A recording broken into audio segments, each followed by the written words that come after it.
tahiyya latifah min qalbin amikin wa dikikin litwaihidas salam. Assalamualaikum warahmatullahi wabarakatuh. Alhamdulillahilladzi an'amana bil iman wal islam. Walhamdulillahil ghafur al-'afi ra'ufi syakur alladzi man syaa min ibadihi litahsilil makasibi wal ujur wa yarjuna an-najah lan tabur. Wassalatu wassalamu ila khairil bashar sayyidina Muhammadin sallallahu alaihi wasallam alladzi yursalullahu ila kafatil ummah fi hadzal alam bil huda wa dinil haqq litahmilihim minadh dhulumat ilan nur wa minal jahiliyah ilal mahiliyah wa nahnu narju syafa'atah fi yaumil qiyamah amin wa nusalli wa nusallim ila alihi wa ashabihi wa tabi'ihi ala dawam. Ashhadu an la ilaha illallah wa ashhadu anna Muhammadan abduhu wa rasuluh la nabiyya ba'dah amma ba'du. Segala puji serta syukur kita panjatkan kehadirat Allah Subhanahu wa Ta'ala yang telah memberikan kita begitu banyak nikmat yang sampai detik ini masih dapat terus kita rasakan. Allah telah memberikan kita begitu banyak nikmat, baik nikmat iman, nikmat yang begitu berharga, nikmat Islam, nikmat sehat walafiat yang kita rasakan saat ini, sehingga saya bisa berbicara pada video kali ini dan teman-teman semuanya bisa mendengarkan ceramah singkat saya pada video ini. Alhamdulillahirabbil alamin. Dan marilah kita terus bersyukur akan nikmat yang sudah Allah berikan agar kita tidak menjadi golongan orang-orang yang kufur akan nikmat Allah. Kama qala Allah Ta'ala fil Qur'anil Karim wa huwa asdaqul qa'ilin. A'udzu billahi minasyaitonir rajim. Bismillahirrahmanirrahim. Wa itta'adzana rabbukum la in syakartum la azidannakum wa la in kafartum inna 'adzabi lasyadid. Yang artinya, dan ingatlah ketika Tuhanmu memaklumkan, sesungguhnya jika kamu bersyukur akan nikmatku pasti akan aku tambah. Tetapi jika kamu kufur, mengingkari, maka sesungguhnya azabku sangat pedih. Surah Ibrahim ayat 7. Dan tak lupa pula sholawat bertangkaikan salam kita haturkan kepada Nabi Agung kita Nabi Muhammad Sallallahu Alaihi Wasallam, kekasih Allah yang telah membawa kita dari zaman kegelapan, dari zaman jahiliyah hingga zaman yang terang benderang seperti sekarang ini, yang bisa kita rasakan seperti saat ini. Alhamdulillahirrahmanirrahim. Dan kita berharap dan memohon agar kelak kita akan mendapatkan syafaatnya di hari kiamat nanti. Amin. Allahumma amin. Teman-teman semuanya yang insya Allah selalu dalam keadaan sehat walafiat, berbahagia semuanya. Pada video kali ini saya mau share sedikit, mau ceramah sedikit tentang berusaha menjadi hamba Allah yang maladiyatam mardiyah. Teman-teman semuanya, setiap manusia sudah memiliki jalan hidup masing-masing yang sudah ditetapkan oleh Allah di Lauhul Mahfuz. Hal ini sebagai bentuk kekuasaan Allah terhadap apa yang Allah ciptakan. Seperti kita ketahui bahwa Allah telah menetapkan adanya pergantian siang dan malam, perputaran bumi dan bulan, dan Allah telah menetapkan pula adanya keindahan-keindahan alam baik berupa gunung, lautan, maupun lukisan langit yang begitu mempesona. Begitupun Allah telah menetapkan apa yang sebaliknya pula, seperti Allah telah menetapkan adanya musibah, bencana alam seperti gempa, longsor, tsunami, banjir, dan lain sebagainya.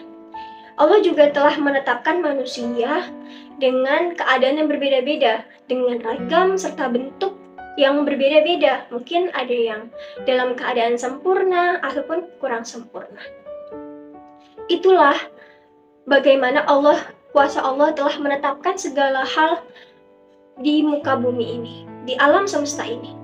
Kita sebagai seorang muslim, ketika ditanya, apa sih yang kita cari di dunia ini, dari apapun yang kita kerjakan, kebanyakan dari kita ketika ditanya hal tersebut, pasti akan menjawab, kita mencari ridha Allah atas apa yang kita kerjakan.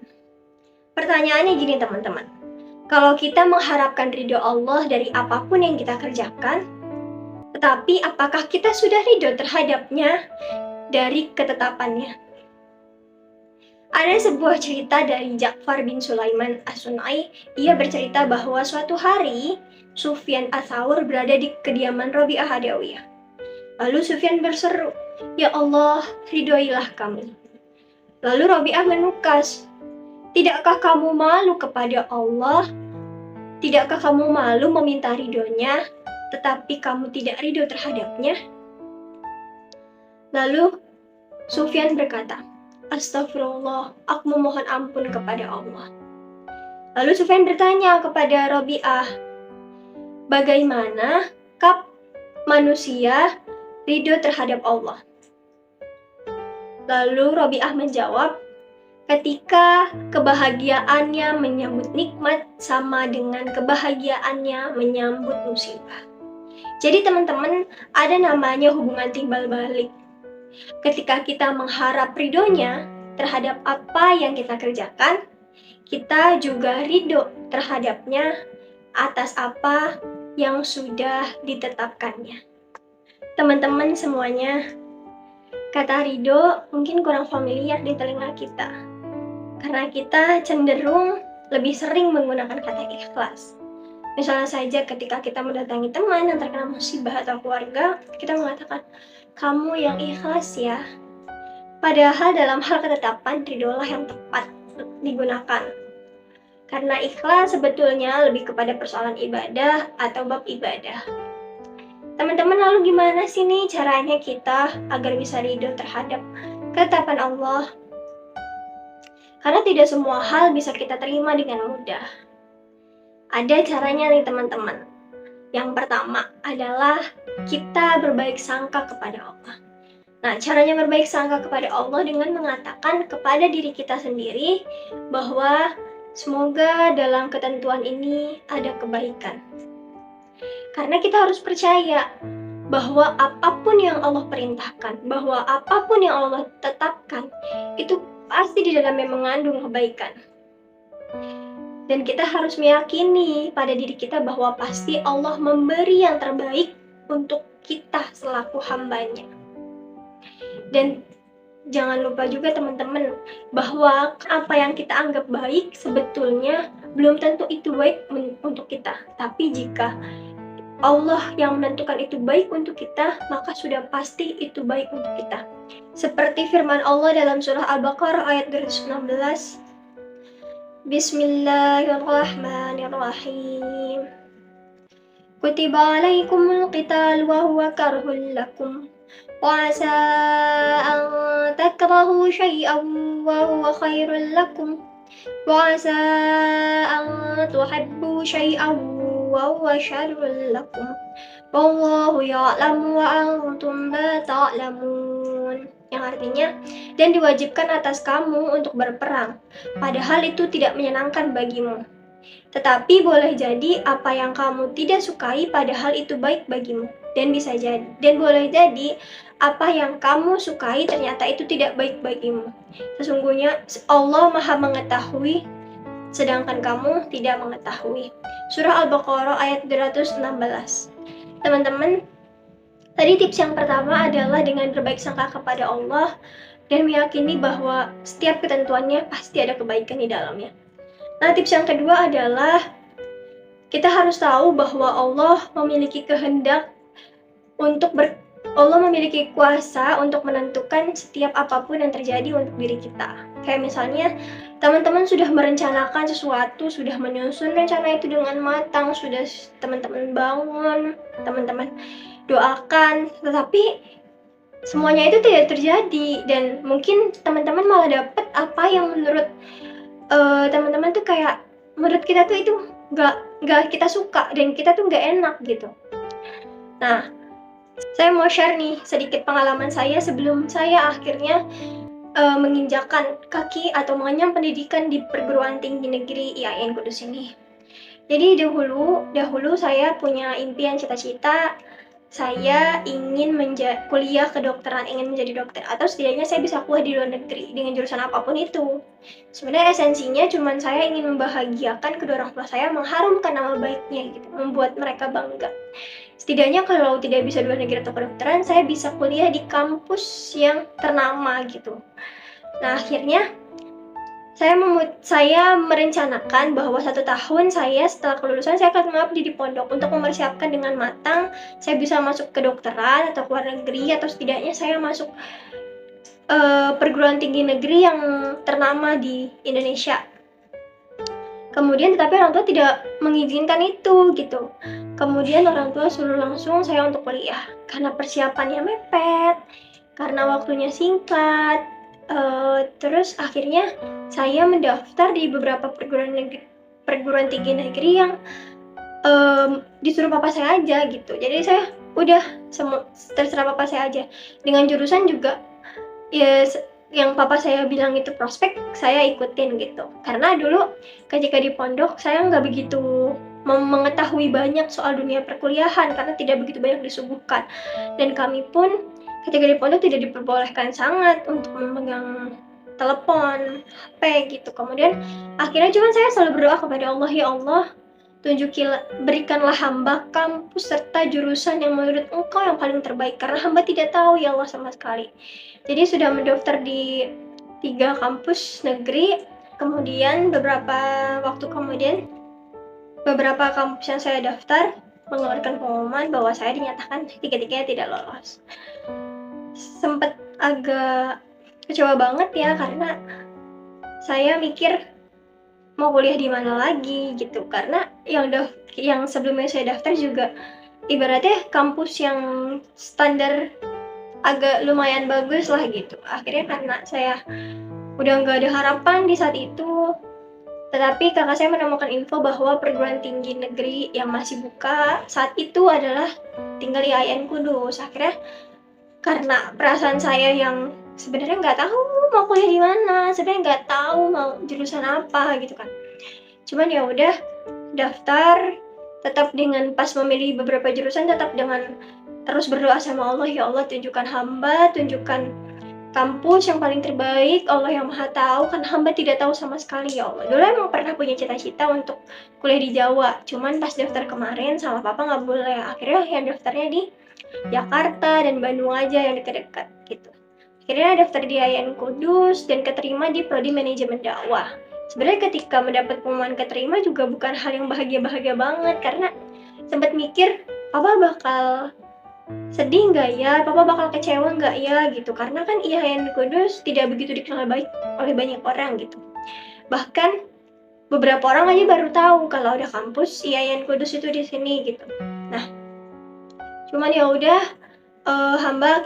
akhirnya saya mengambil ini gitu. Nah, ditambah kekecewaan lagi itu hadir karena ternyata kok manajemen dakwah tidak seperti yang saya pikirkan sebelumnya, yang pernah saya cari info sebelum saya mendaftar gitu kan. Cuman saya terus belajar, saya terus berbaik sangka, saya berusaha terus berbaik sangka walaupun rasa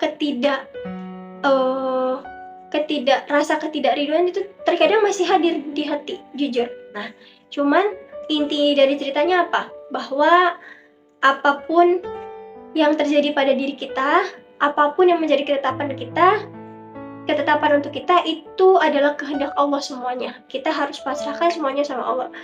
Sebaik-baik apapun rencana kita, tapi kalau menurut Allah itu bukan yang terbaik, kita bisa apa? Kita mau apa gitu. Nah, pasti di dalam hal ini ada kebaikan yang sebenarnya saya belum tahu gitu. Jadi buat teman-teman yang sekarang lagi ngerasa down banget, yang lagi ngerasa kok kayaknya dunia nggak berpihak banget gitu sama saya, kok kayaknya saya merasa kayak saya mendapat ketidakadilan, mendapat rasa yang tidak berharga gitu. Yakin aja sama Allah, pasti itu ada kebaikan. Cuman mungkin kita aja nggak tahu. Kalau teman-teman lagi ngerasain kayak down gitu, teman-teman boleh nangis segitu-gitunya. Teman-teman boleh cerita ke orang yang teman-teman kira itu orang yang dipercaya, silahkan. Tapi jangan terlalu berlarut dan kembali kepada Allah, ngobrol sama Allah, bercerita sama Allah atas apa yang kamu kira ini sebuah ketidakadilan itu gitu ya teman-teman. Yang ketiga adalah teman-teman jangan lupa untuk selalu bersyukur kepada Allah. Karena bisa jadi apa yang kita kira ini sebuah ketidakadilan, sebuah ketidaknyamanan, sebuah ketidakberhargaan, dan kita ngerasa kita dalam keadaan yang tidak baik-baik saja gitu kan. Tapi sebenarnya pasti di luar sana ada yang lebih ngerasa lebih tidak baik-baik saja dari kita. Jadi makanya kita harus terus bersyukur sama Allah atas apapun yang kita rasakan saat ini. Karena kita nggak bisa tidak ridho dengan Allah.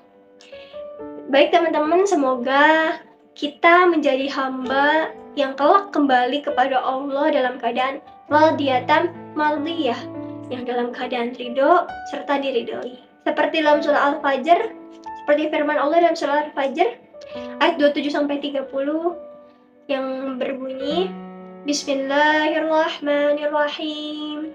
Ya ayyatuhan nafsul mutmainnah, irji'i ila rabbiki radiyatan mardiyah, fadkhuli fi ibadi wadkhuli jannati. Shadaqallahul azim. Baik teman-teman, sampai di sini apa yang bisa saya share untuk teman-teman. Semoga teman-teman semua bisa mengambil hal-hal yang baik yang telah saya sampaikan. Semoga ini bisa menjadi alarm untuk kita semua dan khususnya untuk saya pribadi.